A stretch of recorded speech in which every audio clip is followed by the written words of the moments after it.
গোয়েন্দা দপ্তর থেকেও খবর আসে যে বাংলা 3 জন বাংলাদেশি আমাদের বৈদ্যনাথ, যে আমাদের যাত্রাপুর থানার লাস্ট বর্ডারে বৈদ্যনাথের একটা ঘরে 2 জন বাংলাদেশি আছে এবং তারা ইলিগাল কাজের সাথে যুক্ত থাকার সম্ভাবনা আছে। তো এই খবরের ভিত্তিতে আমি সাথে সাথে আমার sub inspector Shubhankar Saha, women staff, man staff এবং টিএসআর নিয়ে আমরা ওই স্পটে গিয়েছি।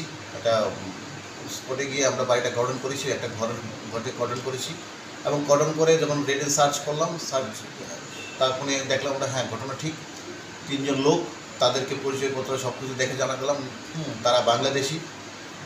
তাদেরকে আমরা যেহেতু বাংলাদেশি, তারা কোনো ভ্যালিড ডকুমেন্ট দেখাতে পারেনি, তারা মানে এন্ট্রি টু ইন্ডিয়ার কোনো দেখাতে পারেনি, কেন সে সঠিক কারণ দেখে বলে তারপর 3 জনকে আমরা অ্যারেস্ট করলাম।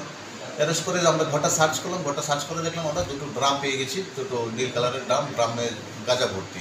সাথে সাথে আমরা গাঁজাগুলো সিজ করলাম, সিজ করে নিয়ে আসলাম এবং বাড়ির মালিক, যে ঘরটা খালি ছিল, বাড়ির মালিক জাকির হোসেন, পরে জাকির হোসেনের বাড়িতে আমরা সাবসিকুয়েন্টলি রেড করলাম, জাকির হোসেনের পলাতক।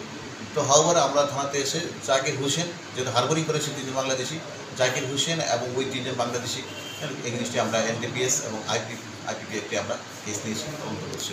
দেখুন বিষয়টা আমরা কিছুদিন যাতে বিভিন্ন যে আপনারা জানুন দেশের পরিস্থিতি বা এতে বর্ডারিং পরিস্থিতি, তো আমরা টোটালি বর্ডারে 7 ভিজিল রাখছি এবং প্রতিনিয়ত আমাদের হাই অথরিটির নির্দেশ অনুযায়ী আমরা বিএসএফ এবং পুলিশ মিলে জয়েন্ট প্যাট্রোলিং করছি, সাথে সাথে দেখছি। তো ওইসব খবরের ভিত্তিতে ভিজিলেন্সে করার পরে আমরা দেখছি কোনো বাংলাদেশি বা কোনো কেউ অন্য কোনো দেশের লোক আমাদের দেশে ঢুকছে কিনা, আমরা এই ব্যাপারটা এখন মানে দেখছি যাতে আমাদের ল অ্যান্ড অর্ডারের কোনো সমস্যা না হয়।